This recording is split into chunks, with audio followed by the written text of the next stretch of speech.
If you're seeing a Zapier Error 502, don't worry. In this video, I'm going to walk you through the fastest ways to fix it step by step. This is especially useful if your Zap is failing during a publish, reconnect, or when working with larger data loads. By the end of this tutorial, you'll know how to troubleshoot the most common causes and get your automation running again. And if this video helps, make sure to hit the like button and subscribe for more simple software tutorials just like this.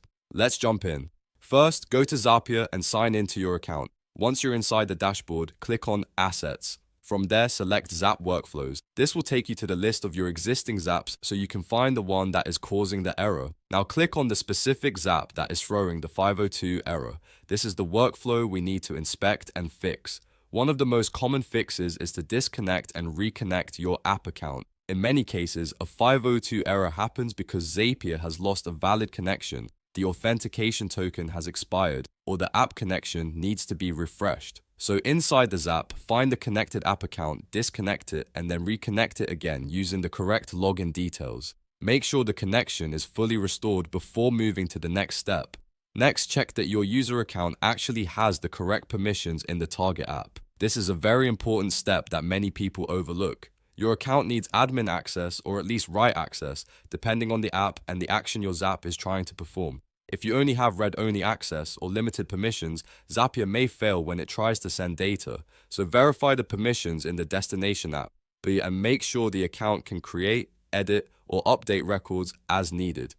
After that, review your Zap fields carefully and make sure you do not leave any fields empty that are required. Missing values can sometimes trigger unexpected errors, especially when the Zap is sending data to another app that expects a specific format. Scroll through each step in your workflow and confirm that all mandatory fields are filled in correctly. If anything is blank, add the proper value, test the step again, and then try publishing once more. Once everything looks correct, click Publish. If the error was caused by a connection issue or a missing required field, this may be enough to get your Zap live again. If it still fails, the next thing to check is the size of the data being processed. If your Zap is handling heavy data loads, large spreadsheets, or massive payloads, that can also cause a 502 error. For example, if you are pulling from a huge Google Sheets file or sending too much information at once, the app or Zapier may time out. In that case, reduce the data size by splitting it into smaller chunks. Instead of sending everything in one large batch, break it into smaller groups and test the Zap with a lighter workload.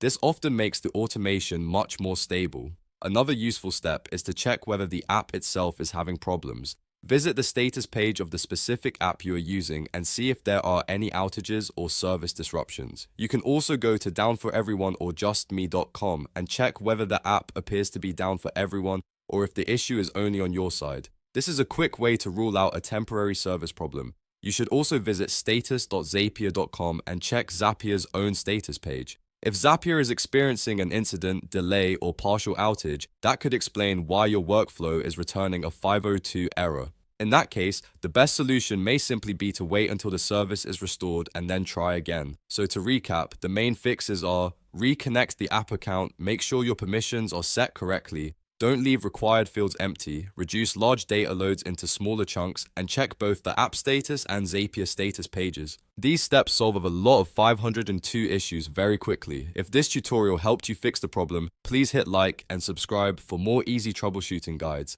Thanks for watching, and I'll see you in the next one.